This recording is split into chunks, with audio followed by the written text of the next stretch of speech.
Clearly, the Knicks jacket shot is a lot more important than anything else.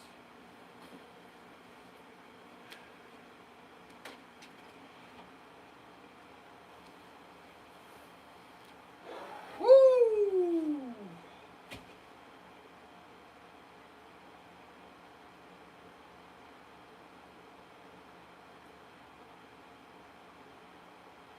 It's gonna take it all in, starting out.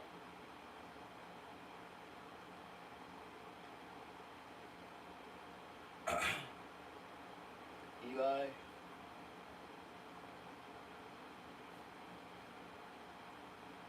New York, man.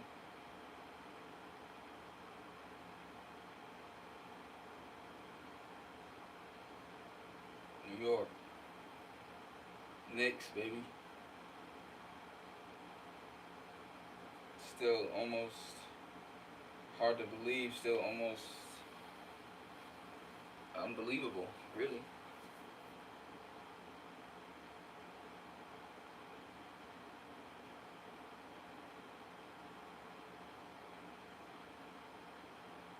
So happy for Spike, so happy for Patrick, Allen, Spree, Larry, Starks, all them old timers, man. Bernard, Walt, Clyde, Frazier. I'm so happy for them guys, man. So happy for my pops. So happy for my older brother, my uncles. Long awaited, man. Well deserved. Much respect to those guys. Huge shout out to those guys. Huge shout out to Brunson, man. And what I love about Brunson is how he's handling the press, how he's handling the media, how he's handling the critics, and yo, you know what's crazy? My older sister bought me this jersey when I was like, when the Knicks went to the finals against the Spurs in '99. My sister bought me this jersey. 27 years ago.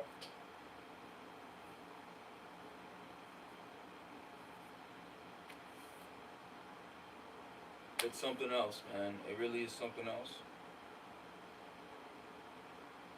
Truly blessed, truly thankful for the city. Um, I saw an article somewhere where they said the more Knicks won, the less the crime went down, the more the crime declined. So can't be mad at that, man. It's almost like these guys are real life superheroes, and you know, with all the publicity and all the attention being on these guys, it's like they turned into celebrities overnight. You know, and it's awesome. It's amazing. It's like you never really saw this much attention on a team after winning a championship, maybe since the Bulls, bro. And even that stat line was crushed, or at least met. The last finals, the last NBA finals that had that many viewers and that much attention was the '98 finals with the Bulls and the Utah Jazz. So it's not only a win in basketball, it's a win all the way around, man. And I feel like that's where most of the hate is coming from. Because like I said, I tell people all the time, like even when the Knicks were in the basement, even when the Knicks weren't that good, even when the Knicks sucked, right? Knicks were still getting hated on regardless. It don't matter if we were good or not, you know, we still getting hated on. So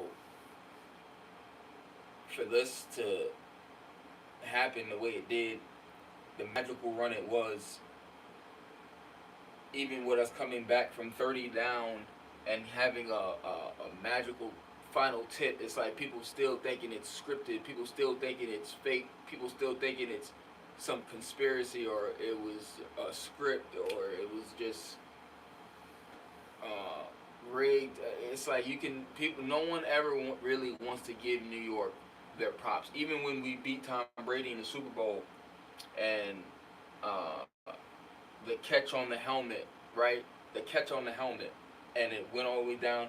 It was like it's like even after we beat them in that game, it's like how do you script that? You know what I'm saying? Like, how do you scripts? How do you rig that? You know, like no one saw that catch coming. No one saw that tip coming from OG. It's like, how do you script that? So you gotta just let people hate, man. You know, you gotta let people just, you know, it's like when everyone else was winning, it was cool. You know what I'm saying? When everyone else was winning, niggas was giving niggas their props. You know what I'm saying? We was giving props. We was giving credit. We was pulling for y'all. Like, you know, when LeBron, when the Cavs, it's like when everyone else was winning, it was cool. You know what I'm saying? But as soon as the Knicks get in there, it's like it's a problem, man. It's a problem for everyone. And if the Knicks winning actually, it actually gives me such insight and highlights so much for me when it comes to human behavior and jealousy and it's like don't no one wants you to have nothing, man. Nothing. Don't no one want to see you happier than them. Don't no one want to see you outdo them, outshine them, be better than them, outwork them. None of that, yo. And that's what this is showing me because it's just like, look at how hard we worked for this shit. We the last 2 years we lost and had to go home. Everyone was fine with that. You know what I'm saying? There was no conspiracies. There was no one talking about nothing being scripted. Everyone was cool with the Knicks going home and not winning. But it's like as soon as we win, now it's this, it's that, it's that. You know, you got just from the WNBA shit about Brunson out of nowhere. It's like, where is that even coming from? Like, you know what I'm saying? It's just like the way we shut everyone up, man. And by the way, the whole world was going for the Spurs. No one was going. Everyone, it was literally New York against the world. Everyone in New York, everyone outside of New York was going for the Spurs. No question about it. And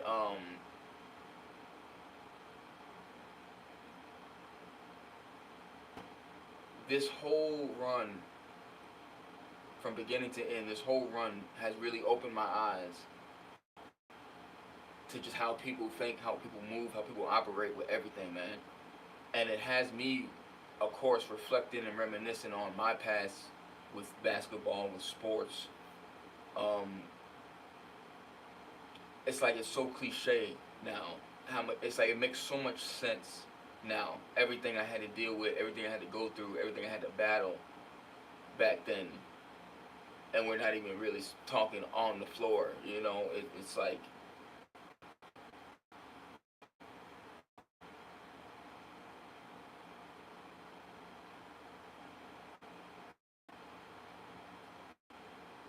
first of all, my emotions has been all over the place, and my energy has been all over the place because it's almost like I can feel everyone else's emotions and everyone else's energy right now. Everyone knowing that I'm a Knicks fan, everyone knowing that I'm from New York, everyone knowing all that. It's like I'm on everyone's mind, and it's not about basketball. It's how everyone did me, treated me, talked to me, whatever. You know what I'm saying? And it's almost like I can feel that from everyone right now. And whatever was said about me, whatever was slandered about me, whatever was smeared about me, man, it's like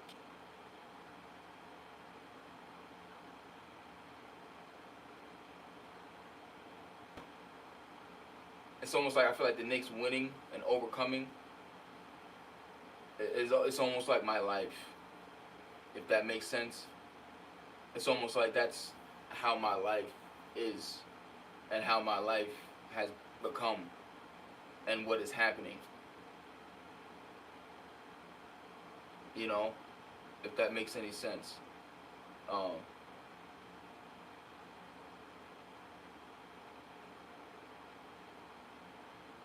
People are really something else, man, and it's the misery, you know, that I didn't know before.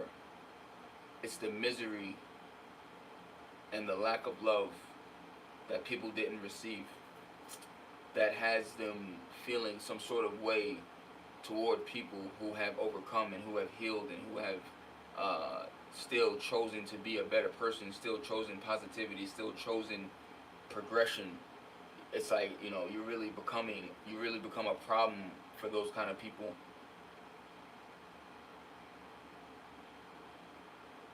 And the more you win, and the more you shine, and the more you do something great, you know, it's like the more people are going to try and sabotage you, smear you, turn others against you. And what's so interesting, and what I've come to learn and realize, is what people don't even realize, that all that negativity that they're spearing out towards you or about you, they don't even realize that God is literally taking that and reversing it into positive karma for that person. You know what I'm saying? Like, people don't even realize that's what they're doing when they're hating on someone. And I wish the world would see that. The Knicks is a perfect example of that. Look at how much, bro, I can't emphasize enough. Like, if the Knicks would have lost, bro, I can't emphasize enough the hate that would have been spirit upon the Knicks name, bro. I can't even tell you what, like, I would have heard from people I ain't heard from years. I guarantee it, yo. Just to talk shit. You know what I'm saying? Just waiting, people waiting around for you to fail and fall. And it's like, what people don't understand and realize, the more you do that, the more God is going to prepare a table in front of your effing ass for you to watch them rise up in your face, and you ain't going to be able to do nothing about it. You ain't going to be able to say nothing about it. And it's like,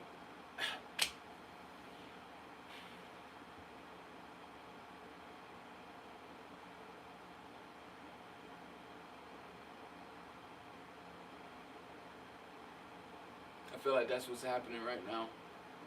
And I'm feeling everyone's energy,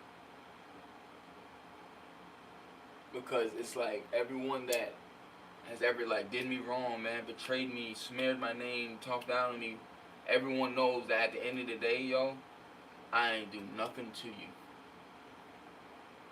Everyone knows that I was always there. I was always showing mad love. I was always the one. And you fumbled it. From school to teams to sports to this service to jobs, like, no matter what, relationships, like, no matter what, it's like you dropped the ball, and you feeling it, and I'm feeling it, because you're feeling it, and you all know exactly who you are. And it's unfortunate that it's like it has to come to this. It's like, it's unfortunate that we always have to learn in a very, very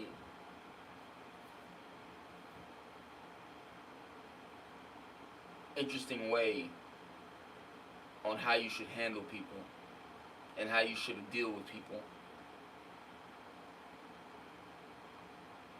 Especially pure-hearted people, pure-intentioned people, people who are caring, loving, unconditionally. You don't come across people like that every day. So you damn right you're feeling it, and you damn right I can feel you feeling it.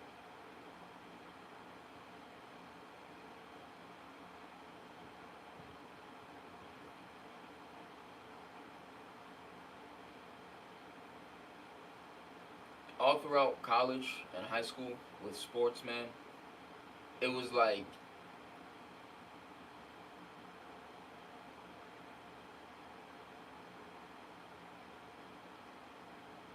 even with the coaches, it's like you couldn't outshine someone the coaches were favoring. You know what I'm saying? It's like, you could, if you were showing signs of outshining whoever the coach was favoring, you're just not gonna be out. You're not gonna get the opportunity you deserve. You know what I'm saying?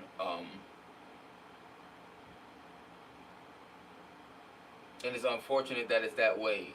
That however someone is feeling about you, and that's what's happening now with all these, jobs and shit. It's like however someone is feeling about you is what's gonna determine how much they're going to help you, or tell you the information you need, or give you what you need, or you know what I'm saying. And it's like that with everything and everyone, and it's like I'm learning that now more and more just through sports alone. Just through sports alone, man. I used to tell people all the time, yo, when you play pickup with people, if you go play pickup ball anywhere with random guys that you don't know or whatever, or even guys you do know, whoever, just playing any type of pickup ball, you you will see how someone is through the way they play ball. No question about it. No question about it. You will literally get an insight of how someone is in their regular life, how their thought process is, how they think, how they are, through how they play ball. I used to say this all the time. You have no idea how many dudes expose themselves to me through video games. I'm telling you, man, it's like one size fits all. It's like you see how someone is with one thing, that's how they are with everything else.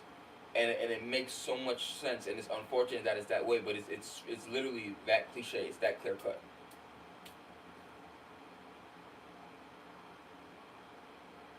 And that's why winning a championship is so huge, especially on a professional level. Winning a championship is so huge because it's like those individuals on that championship team had something in them that a bunch of other guys did not. You know what I'm saying? A bunch of other men or women did not have in them. You get what I'm saying? It's like the Las Vegas Aces being a new team and still winning 3 championships in 4 or 5 years. Like, that screams volumes, because here you are, got a new franchise and a group of girls and a staff and a group of women and a staff and an organization that has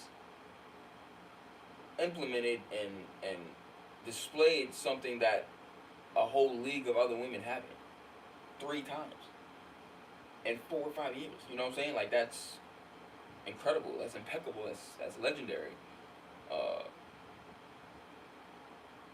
the Knicks sweeping, the Knicks only losing 3 times in this whole playoff run. That's legendary. That's legendary.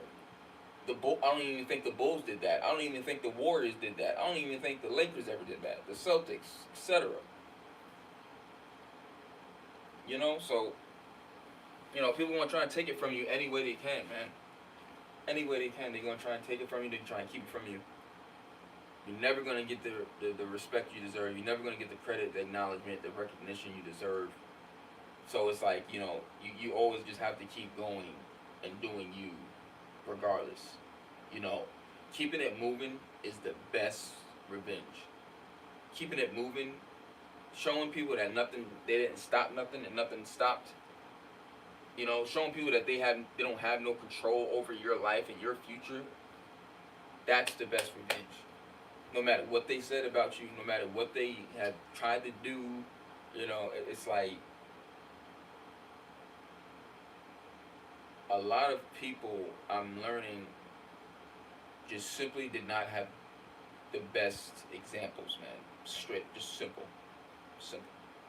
And here we are,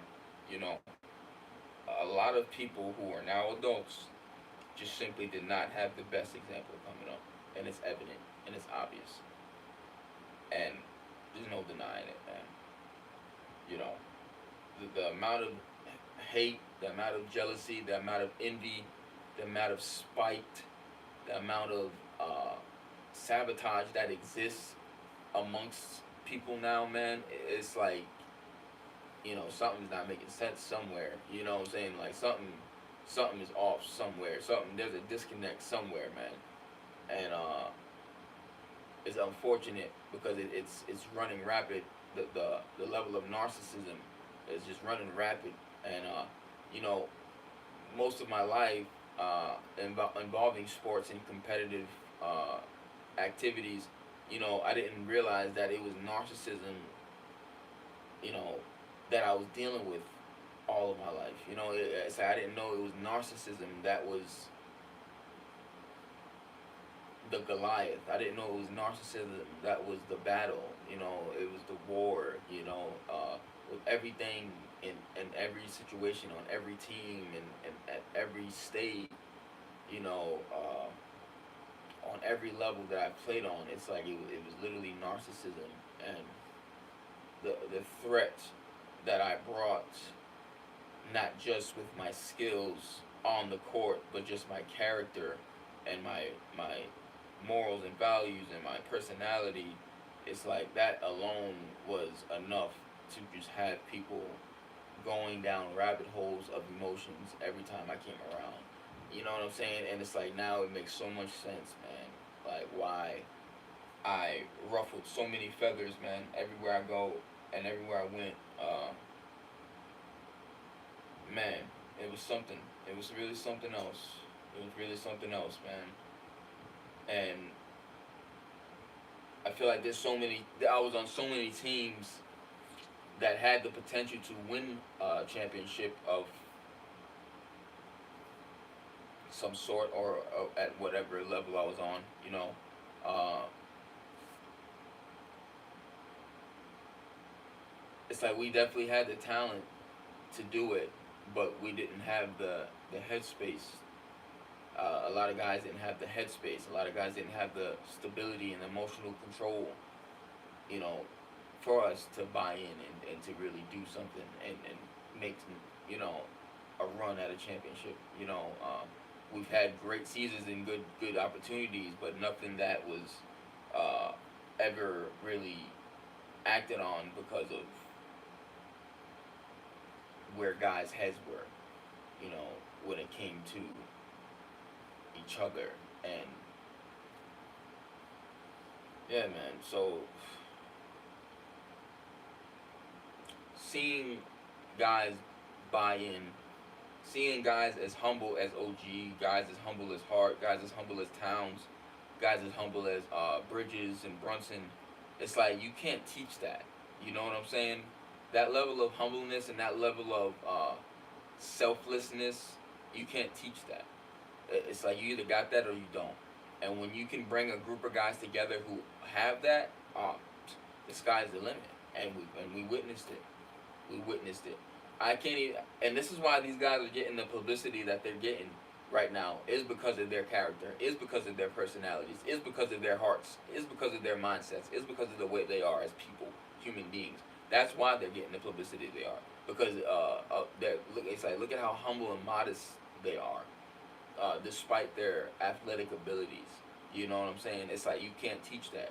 Um, Even with LeBron, I feel like that's why LeBron, his whole career, that's why he's caught so much hate. I believe, and just criticism is because not only is he just once in a lifetime experience athlete, but his character off the court is just second to none. He's in class. He's definitely a class act. You get what I'm saying? And especially being a black man with that caliber of personality, with that caliber of uh, um, humbleness and modesty, and with that caliber of character, it's just you can't you can't teach that. You're either born with it or you're not, man. And even Jaylen Brown, and I'm gonna get back to Jaylen Brown because I had no idea he was with Kobe Bryant's widow. So we'll talk back on that. But I have to give Jaylen Brown a lot of credit because he is one of the very few guys that speaks up for uh, black people in America. He is one of the few guys that's very pro-black and takes a stand with that. So I always respected him and tipped my cap to him for that. Um, he's definitely on the right path, as far as trying to rebuild a black Wall Street. I really respect him for all those things that he's trying to do and what he speaks on and speaks about. But Jaylen Brown was one of the only guys that I saw actually make a public post giving the Knicks their credit. Like when you where do you don't see that. You know what I'm saying? You don't ever see that. And it's like it takes a certain kind of person and a certain kind of character to um, see that, see someone do that, see someone say that, see someone take the time to actually put their pride aside and give another team, especially a rival team in a rival city, uh, their roses. You know, so it's definitely something that you can't teach, man, and you either got it in you or you just simply don't, man. And I think, having a father figure in your life, it makes a very huge difference. It makes a very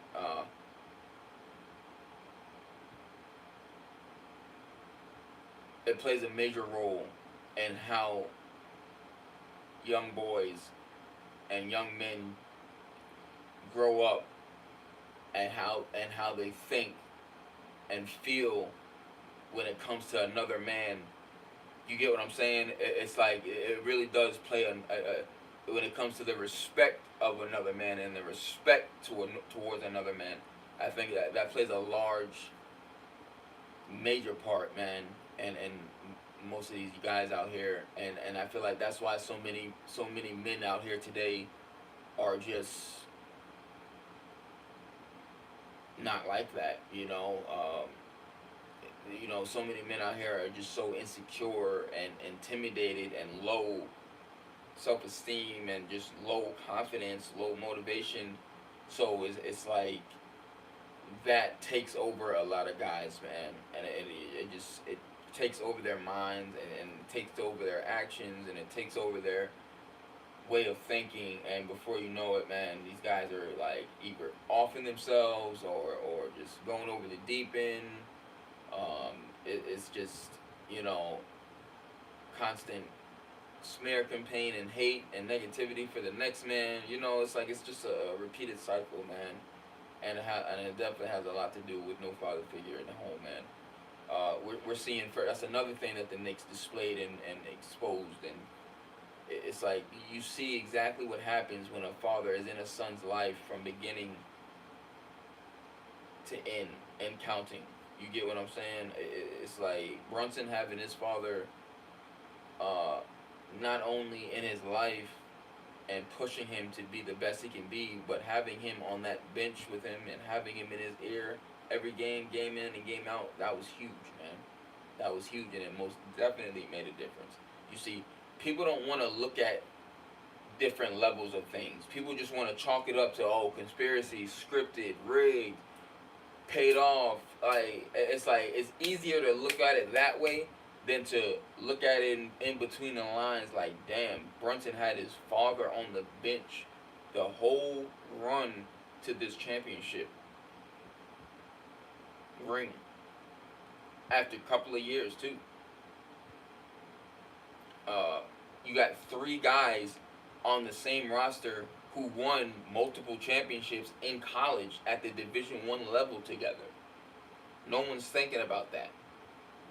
You know what I'm saying? It's like, and that's what I'm saying. It's like you're never going to, be fully given the credit or the acknowledgement you deserve. No matter what you had to overcome, no matter how hard you worked, no matter how tough the grind was, it's like people are always going to look for a way to diminish everything you worked for, diminish everything you did, diminish everything you sacrificed. And it's like that shit stems directly from insecurity and envy and jealousy and hate and misery. Stems directly from it, man.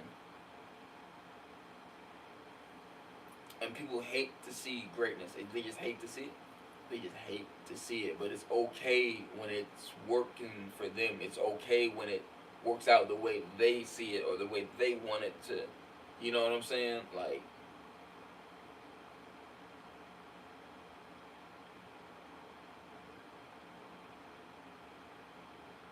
We will never get the credit. The Giants will never get the Eli Manning will never get the credit he deserves for beating Tom Brady, probably the greatest NFL player in history, twice in the Super Bowl, and this man got like 8 rings, and Eli Manning kept him from having 10. He'll never get credit for that. Never, never. They barely talk about it now. And it's just, and I just hate, sports aside, like forget sports. I just hate that that's how people are. I hate that that's how people think. You know what I'm saying? It's like we're never gonna appreciate someone as great as uh, LeBron and what LeBron is doing. We're never gonna appreciate Dion and what Dion had did in the past and what he's doing now. It's like we're never gonna really appreciate it to the fullest and what it actually deserves.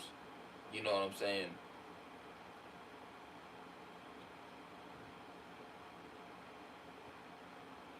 I really wish black athletes would take a year off. I really do. On all levels, every sport, I wish black athletes would come together and just take a year off to really get this shit back in order. And what I'm talking about back in order is respect, okay? Respect, acknowledgement, recognition, and everything that comes with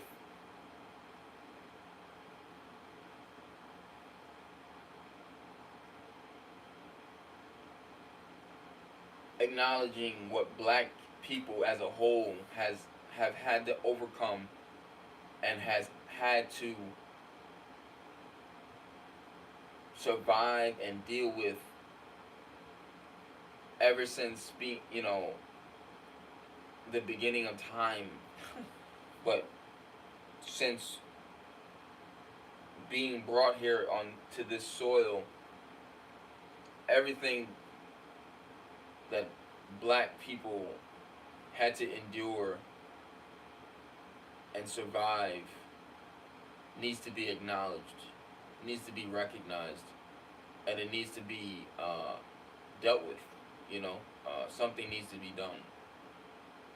Because the atrocities and the tragedies that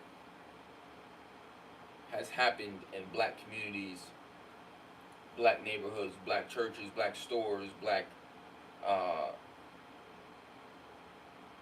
organizations and black businesses and black whatever, to this day has to be acknowledged. Police shooting black babies is completely unacceptable.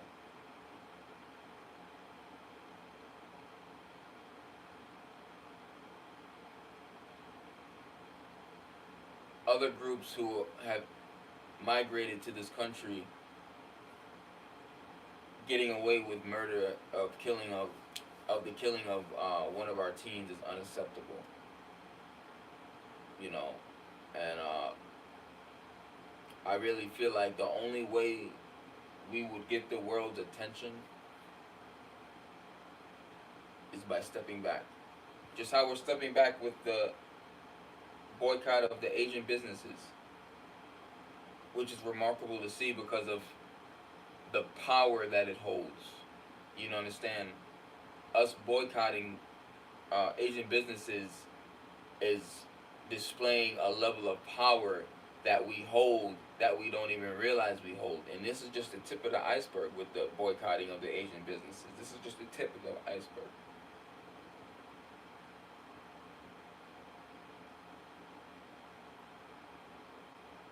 But the history of black people in this country needs to be revealed, needs to be studied, needs to be acknowledged, and something needs to be done about it.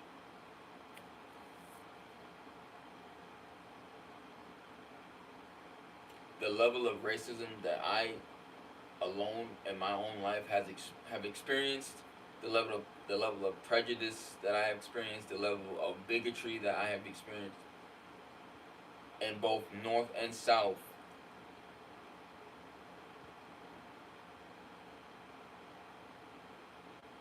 it's unbelievable to think about, because the level of audacity and the level of nerve is what gets me, because that there must be a certain level of hate that exists there,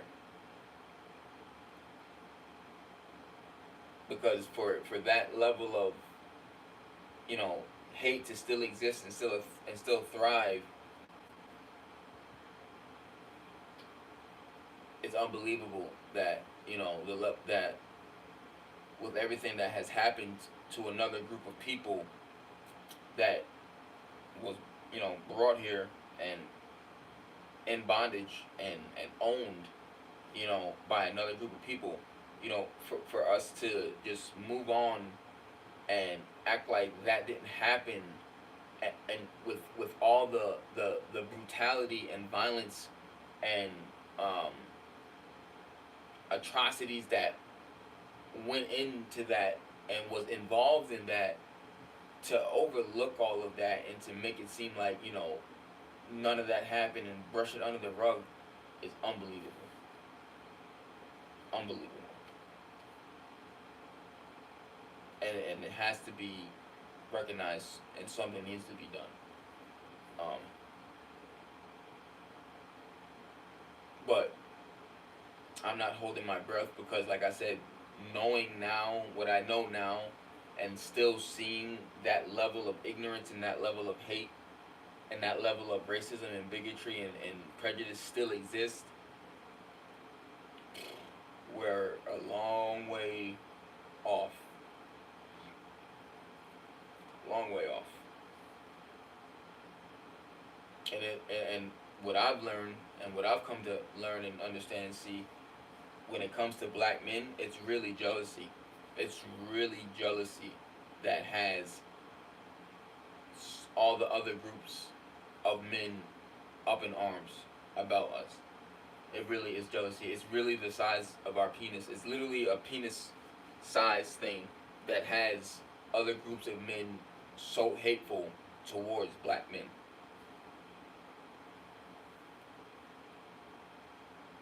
That's what I've come to learn. That's literally what it's about. It's literally about the women and the attention that black men get from their women, whether it's their wife, their daughters, their sisters, their mothers, their grandmothers, their aunts. It's the attention that black men get lustfully and physically and sexually from their women that has the hate so deep and has the men so insecure and intimidated towards black men.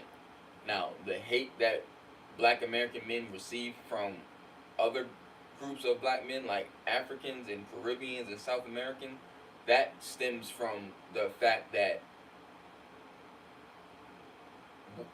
they're not us. You know what I'm saying? They're not here, and they're not from here, and the culture and everything that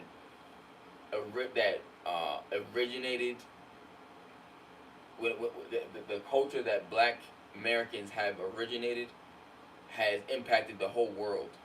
You get what I'm saying? Our music, our style, our everything that we do has impacted the world on all four corners, and that's where that stems from. You know what I'm saying? That's where that jealousy and that hate stems from. The fact that everything that we had to overcome and do and still be here speaks volumes. You know what I'm saying?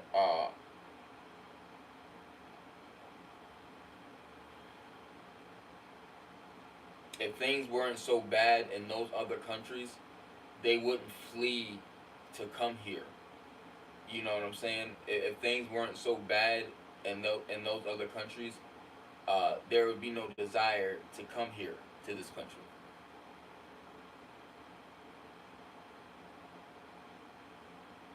You know what I'm saying? And that's where that jealousy stems from. The opportunities, the freedoms, the the American dollar. You know, it's like we have access to all of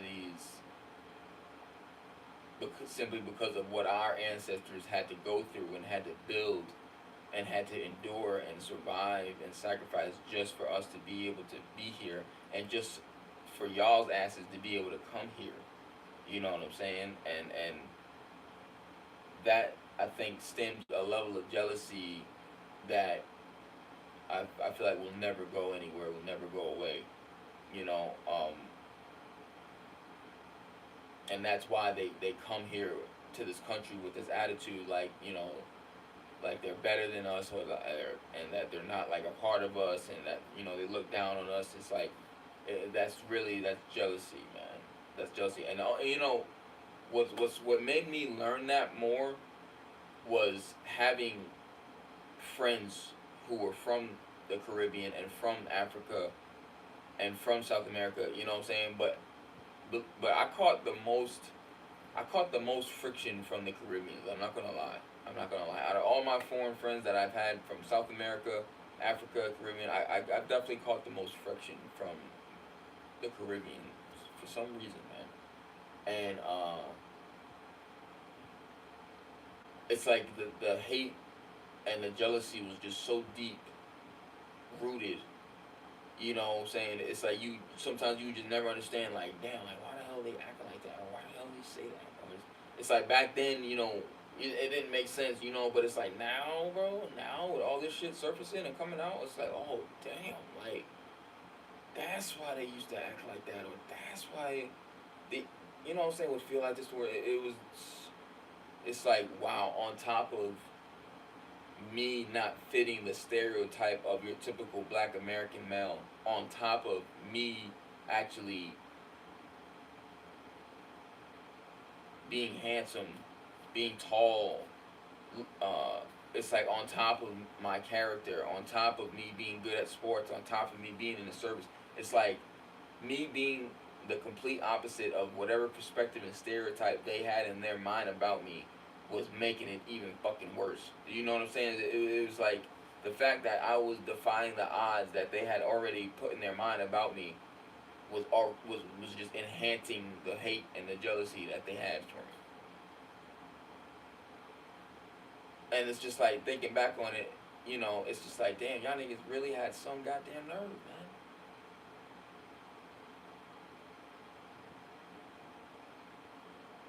And what I never understood is like, it's like, if y'all's country is so great, and the flags with all the festivals, with all the celebrations, it's like you would think that their country was the greatest place, or their island was the greatest place on earth. And it just makes you wonder, like, why aren't y'all there then? Like, why aren't y'all living there? You know what I'm saying? Like, why aren't y'all actually there? That's why I respect the people that they may come here for a little while and get their money up or something, and then they go back. I respect those people. It's like, I don't understand the people that come from their countries and they come here and stay here and be talking so much shit about Americans, especially black Americans. You get what I'm saying? So that's where all this, boycotting the Asians is stemming from mostly. This is deeper than just Rick Chow shooting and killing a black team. It's deeper than that, man. What this boycott is standing on, the business that this boycott is standing on, is y'all are not gonna, no matter what group of Asian you are, no matter what group of Middle Eastern you are, no matter what group of East Indian you are, no matter what group of Caribbean you are, no matter what group of African you are, no matter what group of South American you are, you're not gonna come to this country and disrespect black Americans in any way, shape, or form, and think that it's just gonna ride and slide. Like, those days are done. It's over with that. You know what I'm saying? And that's what this boycott is exposing and displaying. Like, y'all are not, and that's why all of y'all need to take note. It's like, y'all are not gonna come here and open up your businesses and feel like you have the privilege and the entitlement to disrespect and treat us and talk to us any kind of way and think it's just going to be okay. And like I said, being around certain individuals in the past, it's like, it makes so much sense now. Like I said, It makes so much sense now on why they used to act certain ways and talk certain ways for no reason, undeservingly, unprovoked. And it's like it makes so much sense now. It's like, damn, y'all, like this shit is really like deep rooted in y'all. Like y'all were literally raised to feel this way about us and towards us, and y'all were literally taught to treat us and act a certain way towards us. And that shit is them. That shit is over with, y'all. Like them days is done, you know. And it really is something else, man. Like I said, the level of audacity and the level of nerve that a lot of people come to this country with, man, is unbelievable, bro. On top of what we already have to deal with the racist, ignorant white people that exist here in this country, it's like, and the level of audacity and nerve they got, it's just like it's incredible, man. But what's happening right now is God is turning the tables on everyone's ass right now. You can believe whatever you want. You can think whatever you want. You can keep hating. You can keep talking. You can say whatever you want. But God is turning the tables on y'all's ass right now. And the head is becoming the tail, and the tail is becoming the head. And it's like almost everyone's ass don't even know what to do with this type of energy and this type of vibration that's happening right now. Happy Juneteenth. I love y'all. Thank you for tuning in, man. Blessings. Go Knicks, man. Go fucking Knicks, man. Feel me? The fuck up, man.